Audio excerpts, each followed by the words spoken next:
Akkam jirtu hordoftoota biiftuu Oromoo duraan dursee nageenyi keenya akka kabajaa isin haa ga'u isiniin jenna. Itti aansinu oduu sa'a kana qabannee dhiyaannee jirra. Hangafoota oduu xiinxalaan siyaasaa Jawaar Mohammad mootummaa qeeqee jira akkasumas himatee jira. Oduun itti aanu ijaarsi hidha haaromsaa xumuramuuf birrii miliyoona 80 akka barbaachisu ibsamee jira. Oduun itti aanu miidiyaan hawaasaa guddaan addunyaa TikTok guyyaa boruu yookaan dilbata boruu irraa jalqabee US'tti guutumaan guutuutti cufamuu akka danda'u himamee jira. Guutuu oduu kanneeniitii fi kan biroo wajjin isin wajjin ka turu ani Bariisoo Ganamooti. Guutuun oduu akka itti aanu kanatti isiniif dhiyaata. Oduun itti aanu xiinxalaa siyaasaa kan ta'e Jawaar Mohammad mootummaa qeeqee jira akkasumas himatee jira.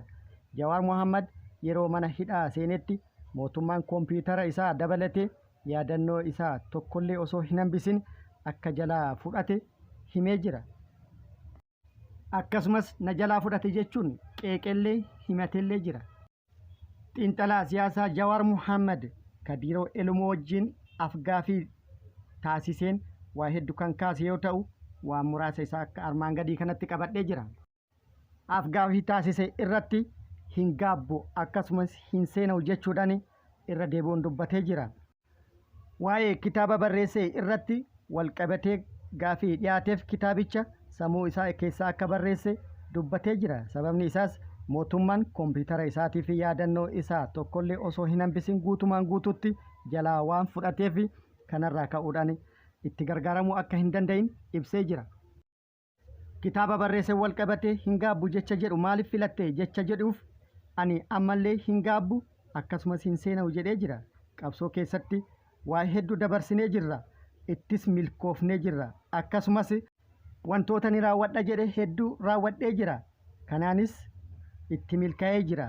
Hin gaabbu ka jedheefis kana jedhee jira. Itti dabaluunis kana jechuun immoo yeroo qabsoo gaggeessaa turretti wantoonni hojjanne hunduu sirriidha jechuu miti jedhee jira.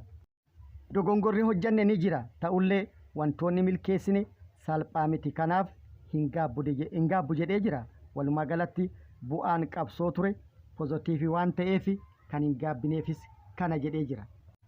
Kun yaada muraasa afgaaffii kutaa tokkoffaa irraa fudhatame yoo ta'u afgaaffii kutaa lammaffaa irraayis yaada itti aanu qabannee kan dhufnu ta'a. Oduun itti aanu ijaarsa hidha haaromsaa xumuruuf birriin biliyoona 80 akka barbaachisu ibsamee jira. Ijaarsi hidha haaromsaa parsantiin 97.6 akka xumurame beekamee jira. Ijaarsa hidha haaromsaa kanaaf waggaa 14 dura dhagaan bu'uuraa yeroo kaa'ametti baajanni barbaachisu birrii biliyoona 80 akka ture ni beekama. Ammas yeroo ijaarsi isaa parsantiin 97.6 xumuramee fi yeroo parsantiin 2.4 hafetti baajanni ittiin xumuramuuf barbaachisu birrii biliyoona 80 akka ta'e ibsamee jira. Oduun itti aanu gamtaan Awurooppaa gargaarsa namoomaa yuuroo miliyoona